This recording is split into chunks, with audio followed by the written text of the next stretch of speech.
दोस्तों, क्या होगा अगर आप अपनी बोट के साथ समुद्र में हो और अचानक से समुद्र का पानी कहीं गायब हो जाए और बाद में आपको दिखे समुद्र की खाली और वीरान जमीन। ये चीज आपको कितना ज्यादा डरा सकता है।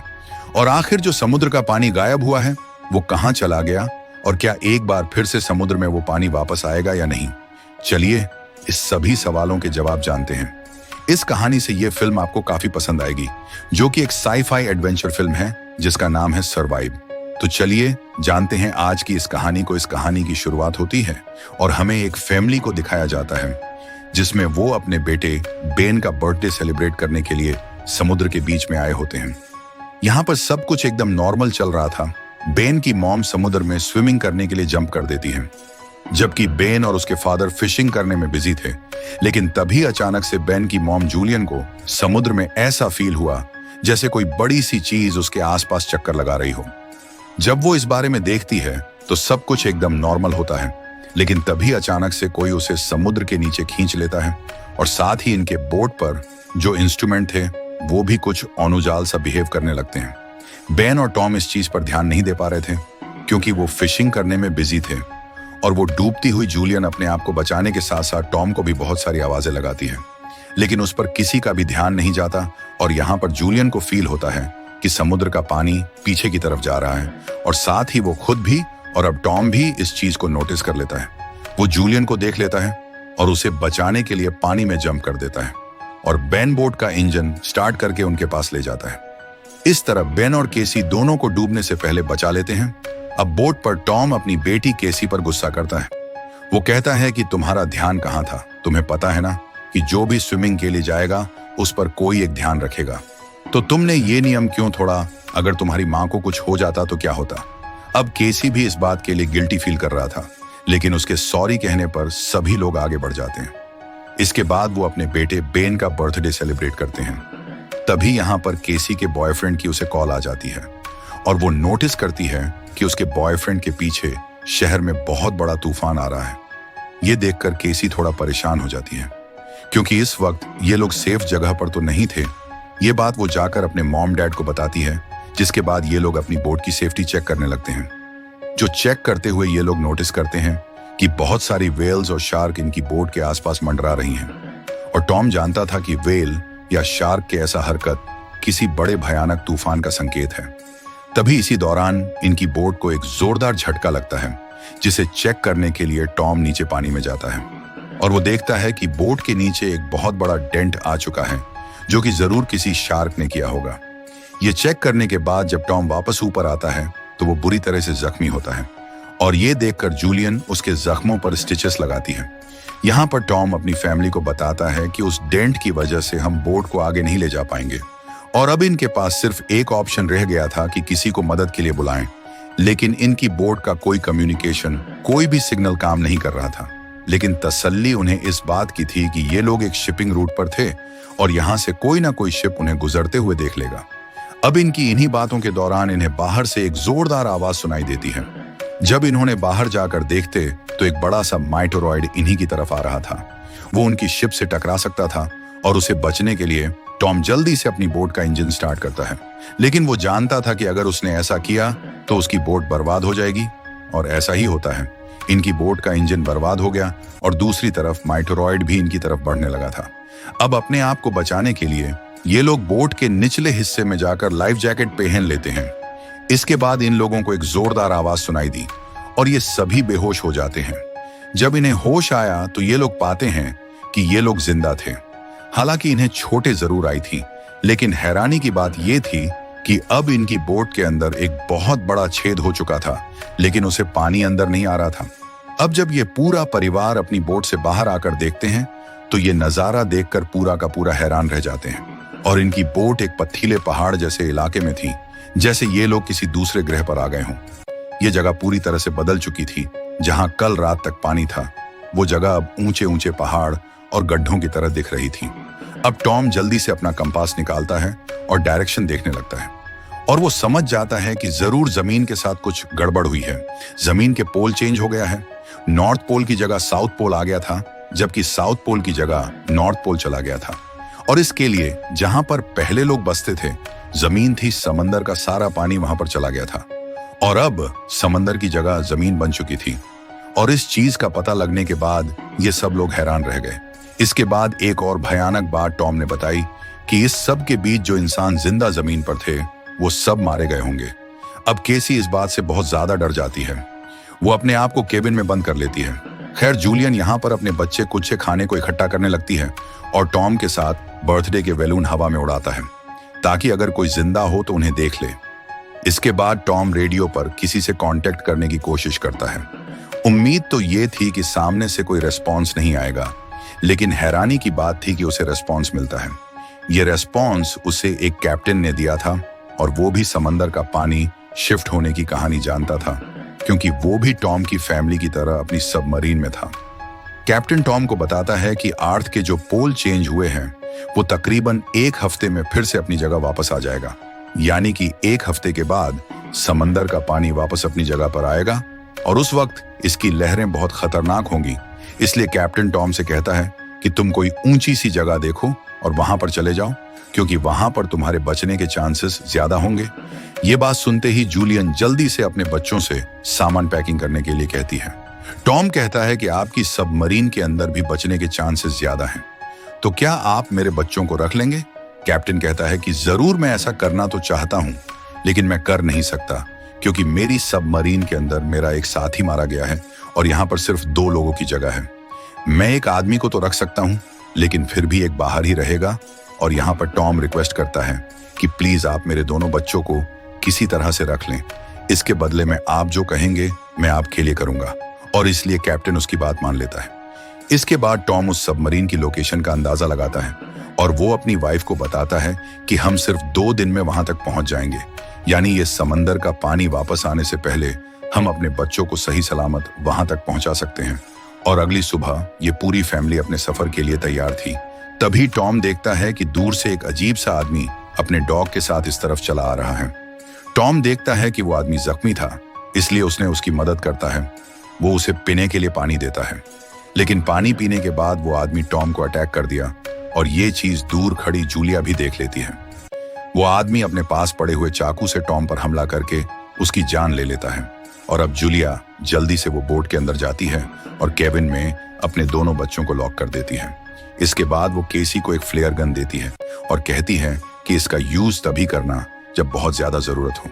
अब ये बात कर ही रहे थे कि वो आदमी इनकी बोट तक पहुंच जाता है और उसे बचने के लिए जूलियन वॉशरूम के अंदर चली जाती है और यहाँ आकर वो अपने जख्मों को सीलना शुरू कर देती है। अब यहाँ पर वो किलर इनकी बोट पर छानबीन करना शुरू कर देता है और जैसे ही उसे यहाँ खाना मिलता है वो खाना शुरू कर देता है, जिसे लग रहा था कि वो पिछले कई दिन से भूखा है। खाना खाने के बाद जब वो जूलियन को देखने गया तो पता चला कि जहां से आवाज आ रही थी वो केबिन खाली था। दरअसल जूलियाना बोट से हुई छेद से निकलकर वहां से भाग चुकी थी, लेकिन उस आदमी का जो डॉग है वो जूलियाना को देख लेता है और मजबूरी में जूलियाना उस डॉग को छुप कराने के लिए उसे मार देती है और खुद बोट के नीचे छुप जाती है। लेकिन जब उस किलर ने अपने डॉग को मरा हुआ देखता है तो वो समझ जाता है कि जूलियाना बोट से बाहर है। जैसे ही उसे पकड़ डीडीएचने के लिए बोट से नीचे उतरा तो जूलियन वापस बोट के ऊपर जाकर एक टूटे हुए शीशे को अपना रास्ता बनाते हुए फिर से बोट के अंदर आ जाती है। लेकिन थोड़ी ही देर में यहाँ पर जूलियन को उस आदमी ने फिर से हमला कर देता है। अब वो किसी तरह से खुद को बचाने के लिए उस किलर से लड़ने लगती है और कैसी जो ये सब केबिन से देख रही थी वो उस पर फ्लेयर गन चला देती है, जिससे उस आदमी को तो ज्यादा नुकसान नहीं होता, लेकिन इनकी बोट जलने लगती है। और अब जूलियन जल्दी से अपने दोनों बच्चों को बचाने के लिए इसी बोट से बाहर निकल जाती है। बाहर जाने के बाद कैसी और बेन अपने फादर की डेड बॉडी को देखकर रोने लगते हैं और बेन अपने आप को दोषी मानता है कि ना मैं वो कलरफुल बलून ऊपर छोड़ता और ना ये आदमी उन्हें देखकर यहाँ आता। अब यहाँ पर जूलियन देखती है कि वो किलर उनकी जलती हुई बोट से बाहर निकल आया था और अब इसीलिए उनके लिए यहाँ पर रुकना सेफ नहीं था। इसीलिए वो अपने दोनों बच्चों को लेकर यहाँ से भागती है। भागते भागते ये लोग काफी थक चुके थे, इसलिए ये एक पहाड़ी के पीछे आराम करने के लिए रुकते हैं, क्योंकि इन्हें लग रहा था कि शायद उस किलर ने यहाँ इनका पीछे छोड़ दिया होगा। और बेन यहाँ पर भी रो ही रहा था। कैसी उसे हौसला देते हुए पीने के लिए पानी देती है, लेकिन बैन पानी पीने से भी इनकार कर देता है। अभी ये सब बातें कर रहे थे कि जूलियन ने देखा कि वो किलर अभी भी इनके पीछे ही है और अब ये तीनों जल्दी से किलर से बचने के लिए यहाँ से भागना शुरू कर देते हैं। भागते भागते ये लोग थक भी चुके थे, लेकिन जब ये पीछे मुड़कर देखते हैं तो वो किलर इनके पीछे ही होता था। अब ये लोग बिना रुके लगातार भागते रहते हैं और भागते भागते एक ऐसी जगह पर पहुंच जाते हैं जहां पर जहरीला पानी मौजूद था। हालांकि यहां से जाते वक्त कुछ भी हो सकता था, लेकिन फिर भी जूलिया ने अपने बच्चों के साथ यहीं से निकलने लगती है। यहां से निकलते वक्त इनकी हालत खराब हो गई और जूलिया को एहसास हुआ कि बेन को डिहाइड्रेट हो चुका है। इनके पास पानी की कुछ आखिरी बूंद थी जो बेन को देते हैं। अब यहाँ पर बेन की बहन केसी हिम्मत हार चुकी थी, लेकिन जूलियन उसे डांटती है और आगे बढ़ने के लिए कहती है। और ये जूलियन के कहने पर इन लोगों ने फिर से चलना शुरू किया और आगे बढ़ने पर इन्हें एक प्लेन दिखाई दिया जो कि कुछ सालों पहले तबाह होकर समंदर में गिर गया होगा। ये लोग उस प्लेन के अंदर छिप जाते हैं और जूलियन एक आखिरी बार अपनी फैमिली फोटो देखती है जो कि इन्होंने कल रात ली थी। इस फोटो को देखकर सभी लोग टॉम को याद कर रहे थे और रात काफी हो चुकी थी और ये लोग थक चुके थे, लेकिन जूलियन बेचैन थी। वो प्लेन से बाहर आ जाती है, लेकिन वो पाती है कि रात के अंधेरी में भी वो किलर ने इनका पीछा करना नहीं छोड़ा था। किलर भी इसे देख चुका था, लेकिन इस बार जूलियन गुस्से में थी और जैसे ही किलर उनके करीब आता है वो उस पर इतने हमले करते हैं कि उसकी इस बार जान ले लेते हैं और आखिरकार उनके सर से यह खतरा टल जाता है। अब जूलियन भी सुकून की नींद सोती है। अब अगली सुबह जब ये उठे तो देखते हैं कि किलर की बॉडी बहुत बुरी हालत में थी, जिसे इन लोगों को यह अंदाजा हो गया कि खाली समंदर भी बहुत खतरनाक है। खैर, अब इन्हें वहां तक पहुंचना था जहां पर वो कैप्टन की सबमरीन थी। अब जहां पर जूलियन अपना मैप देख रही थी, वहां से आगे जाने के लिए बैन को बहुत ज्यादा प्यास लगी हुई थी, इसलिए वो आगे जाकर पास की तालाब से पानी पीने लगता है। हालांकि जूलियन ने उसे यहां से पानी पीने से मना किया था क्योंकि ये तालाब जहरीला था, लेकिन बैन इतना प्यासा था कि उसने जूलियन की बात नहीं सुनी और अब पानी पीने की वजह से बैन बीमार हो चुका था। इसलिए जूलियन और केसी वहां पर एक शेल्टर बनाते हैं जहां पर इन लोगों ने कुछ देर आराम किया था कि तभी जूलियन को यहाँ पर कुछ अजीबोगरीब आवाजें आने लगी। बाहर जाकर जब उसने देखा तो बहुत सारे केकड़े इनकी तरफ बढ़ रहे थे, जिनसे बचने के लिए इन्होंने भागना शुरू किया और दूर इन्हें एक बहुत बड़ी शिप नजर आई। ये एक कार्गो शिप थी जिसके अंदर बहुत सारे कंटेनर्स भी थे। इन कंटेनर में ही वो सारे लोगों ने पनाह ली हुई थी। इन तीनों को देखते ही वो सभी लोग एक कंटेनर में जाकर खुद को अंदर लॉक कर लेते हैं और जूलियन कंटेनर के पास जाके दरवाजा खोलने की भीख मांगती है और केकड़ों की एक बड़ी भयानक सेना इनके पीछे थी। अब उनसे बचने के लिए जूलियन और उसके दोनों बच्चे कंटेनर के ऊपर चढ़ गए। अब जूलियन जैसे ऊपर चढ़ती है, केकड़ उसे काट लेता है, लेकिन वो किसी तरह से उसे हटाकर ऊपर चढ़ जाती है। अब केसी अपने जख्म को अपने स्कार्फ से बांध लेती है, जिसके बाद वो बेहोश हो जाती है। जिसके बाद केसी और बेन देखते हैं कि वो केकड़ ने उस कंटेनर को काटते हुए उसके अंदर चले गए हैं और उसके अंदर मौजूद उन लोगों पर इन केकड़ों ने हमला कर दिया। अब वो लोग अपने पास मौजूद हथियारों से इन केकड़ों को मारने की कोशिश तो करते हैं, लेकिन केकड़ों की तादाद ज्यादा थी। ये लोग उनके सामने नहीं टिक पाते। खैर, अब अगली सुबह जूलियन को होश आया और उसने पाया कि उसके दोनों बच्चे यहाँ नहीं हैं। वो बुरी तरह से डर गई क्योंकि ये इतनी खतरनाक और भीड़ जगह थी कि यहाँ कोई भी आसानी से मर सकता था। जूलियन उन्हें खोने के डर से रोने लगती है, लेकिन तभी दूर से उसे केसी और बेन आते हुए दिखाई दिए, जो दरअसल खाने और हथियारों की तलाश में गए थे। और अब यहाँ पर वो केकड़े भी नहीं थे क्योंकि वो आगे जा चुके थे। अब ये देखकर जूलियन की जान में जान आती है। अब जूलियन अपने केकड़े के काटे हुए जख्म को ठीक करती है, जबकि बेन अपने इकट्ठा किया वेपन्स को सेट करता है। खैर, अब इसके बाद जूलियन उस कैप्टन से कांटेक्ट करती है, जिस पर वो बताता है कि मेरे ऊपर भी सी क्रिएचर्स ने अटैक कर दिया है और अब मैं बहुत ज्यादा जख्मी हूं, मैं तुम्हारी मदद नहीं कर सकता। और साथ ही वो जूलियन को यह भी बताता है कि अब समंदर का पानी वापस फिर से अपनी जगह पर आने वाला है और इसलिए तो ये समंदरी क्रिएचर फिर से यहाँ वापस आ गए हैं। वहीं अब इन लोगों को यह भी नहीं पता था कि उस सबमरीन तक जाने के लिए इन्हें कौन सी डायरेक्शन में जाना है, क्योंकि ये सारी भागदौड़ में इनका मैप भी कहीं गिर गया था। इसलिए कैप्टन अपनी फायर गन से हवा में फायर करता है और बैन उसे देख लेता है। ये लोग अब तेजी से सबमरीन की तरफ बढ़ने लगते हैं, लेकिन अब इन्हें वहां तक पहुंचना नामुमकिन लगने लगा, क्योंकि वहां पहुंचने तक इन्हें एक टॉक्सिक वेस्ट से गुजरना पड़ता है, जहां से गुजरते हुए ये लोग बीमार हो सकते थे, इनकी जान जा सकती थी। और आगे बढ़ते हुए इनकी किस्मत एक बार फिर से धोखा देती है। वहां पर लैंडस्लाइड होने लगती है, जहां पर जूलियन जो सबसे पीछे थी उसके आगे आकर एक बड़ा सा पत्थर गिर गया। वो वहीं पर फंस जाती है। अब केसी अपनी माँ के बिना आगे नहीं बढ़ना चाहती थी, लेकिन वो उसे एक कसम देती है कि तुम हर हाल में अपने भाई को बचाओगे, और अब इसलिए केसी अपने भाई को लेकर आगे बढ़ने लगती है। जब ये लोग सबमरीन तक पहुंचते हैं तो इन्हें वहां पर कोई भी नहीं मिलता। ये जोर जोर से सबमरीन का दरवाजा खटखटाने लगते हैं, लेकिन तभी पीछे से कैप्टन आता है जो कि बुरी तरह से जख्मी था।